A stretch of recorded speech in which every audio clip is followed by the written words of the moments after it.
আমি যেই কলোনি থেকে যাদেরকে মেরিটোরিয়াস জানতাম নর্ডাম কলেজের, তাদের কারোই হয় নাই। আচ্ছা, তো আমি তো আমার তো হওয়ার প্রশ্নই আসে না। তারপর কি হলো? বুয়েটে গেলেন। বুয়েটে যখন ভর্তি হলেন সেটারও নাকি একটা নাটকীয় গল্প আছে। আপনার ভর্তি পরীক্ষার রোল নাম্বার ছিল 424, আমি জেনেছি। Right, right, right, right. তোমার তো অনেক কিছুই মনে থাকে দেখি।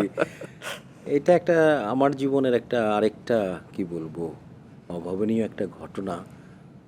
আমি যখন বুয়েটে পরীক্ষা দেই, অনেকেই অনেক তখনও কোচিং ছিল না, কিন্তু গ্রুপ স্টাডি ছিল। কিন্তু আমি যেহেতু নাইট কলেজে পড়েছি, আমার কোনো ফ্রেন্ড সার্কেল ছিল না খুব একটা।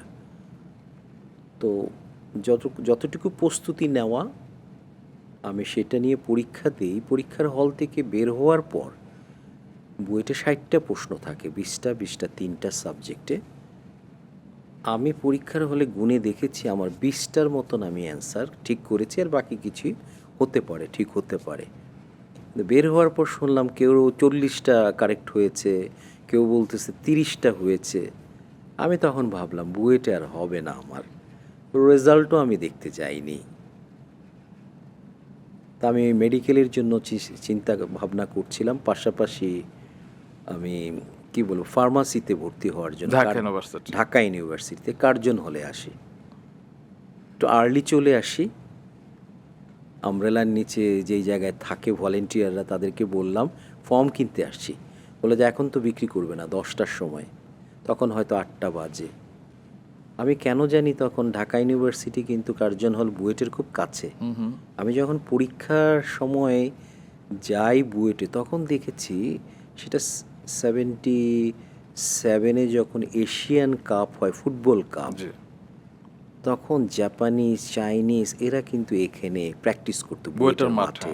আচ্ছা। এটা দেখতে খুব ভালো লাগতো, ফরেনারদের ফুটবল খেলছে, এটা দারুণ জিনিস। তো আমি ভাবতেছি এই 2 ঘন্টা কি করব, ওই প্র্যাকটিসটা দেখে আসি। আমি আস্তে আস্তে গেলাম, গিয়ে প্র্যাকটিস দেখতেছি। ও তখন আপনি জানতেন যে আপনি চান্স পান না, না? আমি চান্স পাইনি। ইনফ্যাক্ট আমার ধারণাটা আরও সঠিক হয়, বদ্ধমূল ধারণাটা ঠিক হয় যে আমি যেই কলোনি থেকে যাদেরকে মেরিটোরিয়াস জানতাম নর্ডাম কলেজের, তাদের কারোই হয় নাই। আচ্ছা, তো আমি তো আমার তো হওয়ার প্রশ্নই আসে না। তারপর কি হলো? বুয়েটে গেলেন আপনি হ্যাঁ, খেলা দেখতে? খেলা দেখছি, খুব চমৎকার জাপানিজদের তখন প্র্যাকটিস করছিল। দেখতে দেখতে হঠাৎ করে দেয়ালের মধ্যে আগে রেজাল্ট দিত। রেজাল্টটা তখনও ঝুলছে আর কি, এলোমেলোভাবে। তো আমি দেখতে দেখতে একটু দেয়ালের দিকেও তাকালাম, তাকাতে তাকাতে তুমি যেটা বললা 424, এটা দেখার সাথে সাথে আমার শক। এই, আমি বললাম যে এই শামসুল হক তো আরও থাকতে পারে। আরও ভেরিফাই করলাম, দেখলাম যে না, এটা আমারই আর কি।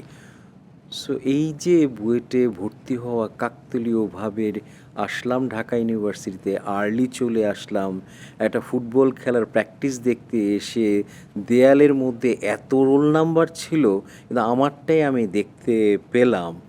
এইটা আমি কাকতালীয় বলবো না, উপর থেকে হয়তো আল্লাহ একটা স্বর্গীয় চেয়েছিলেন, ব্যাপার একটা আর কি। স্বর্গীয় ব্যাপার, এটা বাহ। একটা বলবো আর কি। পরবর্তীতে আপনি নাকি মেডিকেলেও চান্স পেয়েছেন? হ্যাঁ, মেডিকেলেও চান্স পেয়েছি।